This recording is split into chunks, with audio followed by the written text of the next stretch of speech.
안녕하세요. 뉴스반장입니다.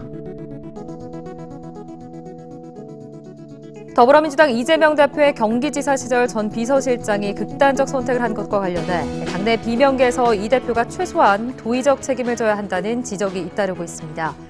윤영찬 의원은 오늘 SNS에 이 대표가 말한 대로 검찰의 무리한 수사 때문이라면 속히 밝혀야겠지만 이 대표 본인이나 주변에서 고인에게 부담을 주는 일이 있었다면 이 대표가 도의적 책임을 져야 마땅하다고 밝혔습니다.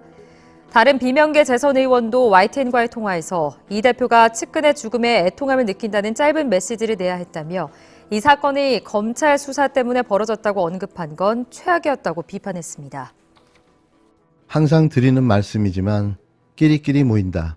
같은 것끼리는 같은 것끼리 변변상종한다는 말은 불변의 진리인 것으로 보입니다. 11일이었죠. 윤영찬 더불어민주당 의원이 이재명 전 비서실장의 명복을 빌었는데요. 검찰의 무리한 수사 때문이라고 말했지만 이를 빌미로 또 이재명 대표를 공격했습니다. 윤 의원은 이재명 대표 본인이나 주변에서 고인에게 부담을 주는 일이 있었다면 대표가 책임을 져야 한다고 목소리를 높였는데요.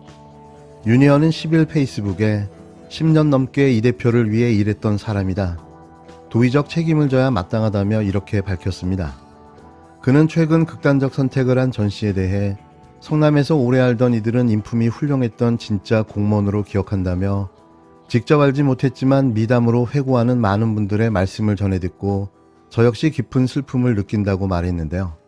이어 이 대표와 관련한 일로 수사를 받거나 고발이 된 상황에서 스스로 목숨을 끊어 고인이 되신 분들이 4분이라며 모두 누군가의 사랑하는 아버지고 남편이며 동료였던 이들이라고 중언부언했습니다. 윤 의원은 이들이 단 한 번밖에 없는 목숨을 버리고 삶의 이유인 가족을 떠나야 할 만큼 그분들을 고통에 빠뜨렸던 원인이 대체 무엇이냐고 물었는데요.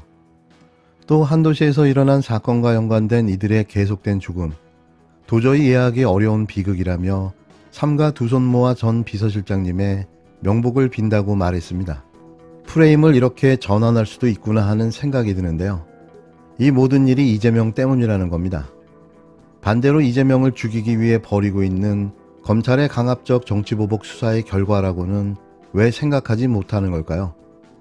왜 유독 이재명 대표 측근과 주변인들이 이런 일을 당해야 하는지 그걸 정말 몰라서 하는 말일까요?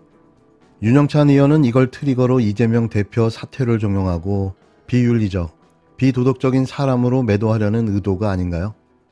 누가 과연 이런 상황에서 이런 발언을 할 수 있을까요? 그래서 내부 총질러, 수박이라는 칭호를 듣는 겁니다. 여기에 한술 더 떠 윤영찬 의원의 변호사가 선을 넘었는데요. 김변이라는 트위터 계정으로 올라온 글을 보면 황당하기 이루 말할 수 없습니다. 글은 이렇게 작성되어 있었습니다.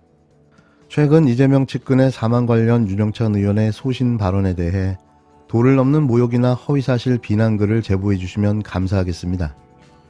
트윗은 제가 직접 보니 제외하고 주로 친명 커뮤에 올라온 글을 날짜, 작성자, 링크가 나오게 캡처해 주시면 제 업무에 큰 도움 되겠습니다.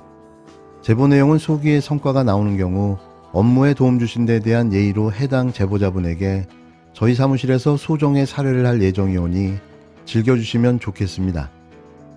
쉽게 말해 친명 커뮤니티에 올라온 윤영찬 의원 비난 댓글을 캡처해주면 살해하겠다는 건데요.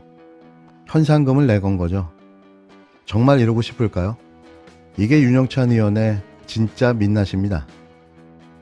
끝으로 주말에 은근슬쩍 나왔다가 사라진 뉴스 하나를 소개할까 합니다.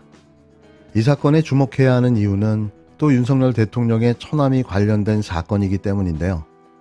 그래서 소리소문 없이 사라져버린 거죠. 양평 공공지구를 개발하면서 윤 대통령 처가회사가 특혜를 받았다는 의혹이 있었는데요. 경찰이 2년 가까이 수사하고 최근 마무리하고 있습니다. 경찰은 일단 윤 대통령의 처남, 그러니까 김건희 씨의 오빠를 소환 조사했는데 사문서 위조 혐의에 무게를 두고 있는데요. 그러나 정작 특혜 의혹은 제대로 수사하지 못한 것이 아니냐는 지적도 나옵니다. 사문서 위조, 이건 그 일가족의 취미 생활쯤인 듯 생각되는데요.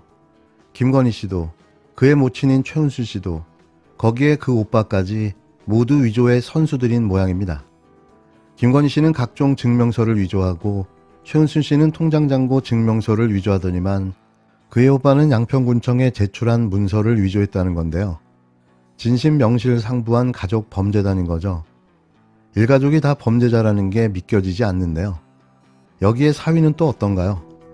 그저 웃음만 나옵니다. 350세대 규모의 아파트 단지가 들어선 경기도 양평 공흥지구. 윤석열 대통령의 처가 가족회사가 시행사로 선정돼 2016년 분양했습니다. 이런 개발 사업엔 이익의 일부를 국가가 환수하는데요. 그런데 당시엔 개발 부담금을 부과하지 않았다가 뒤늦게 부과하는 등 특혜 의혹이 불거져 경찰이 2년 가까이 수사를 해왔습니다. 경찰은 지난해 말 대통령의 처남이자 해당 시행사 대표인 김모 씨의 회사를 압수수색하고 김 씨를 불러 조사했는데요. 혐의는 사문서 위조, 양평군청에 제출한 문서의 내용이 실제와 다르다는 겁니다. 공사 현장에서 실제로 반출된 토사량이 양천구청에 보고된 수치와 다른 것으로 파악됐는데요. 경찰은 공사비를 부풀려 개발 부담금을 낮추려 한 게 아닌지 의심하고 있는 거죠. 하지만 사문서 위조 혐의 수준에서 수사를 마무리하면서 정작 특혜 의혹을 제대로 밝히지 못했다는 비판이 나왔는데요. 김 씨 측은 숫자가 달라지는 건 맞지만 오히려 공사비는 쓴 것에 비해 적게 반영됐다며 운송비용은 건설사가 알아서 한 것이라고 우리는 모른다고 딱 잡아댔습니다. 한 가족이 이러기도 쉽지 않은데요. 사위가 대통령이 아니었다면 이들은 진작에 감옥에 가 있었을 겁니다. 아마도 이것 때문에 그렇게 대통령이 되어야만 했던 게 아닌가 싶은데요. 하지만 끝날 때까지 끝난 게 아니죠. 앞으로 4년, 아니 더 당겨질 수도 있는데요. 대통령직에서 물러나는 날 반드시 모든 사건들은 재조사가 이루어져야 할 것입니다. 우리 의원실에서는 양평 공지구 2만 2천여 제곱미터 면적의 토지에 대한 개발 당시 토지 수용을 통한 막대한 보상금 수령의 혜택을 받은 자가 과연 누구인지 확인해 봤습니다. 놀랐습니다. 먼저 결론을 말씀드리면 이것은 누가 봐도 양평 게이트입니다.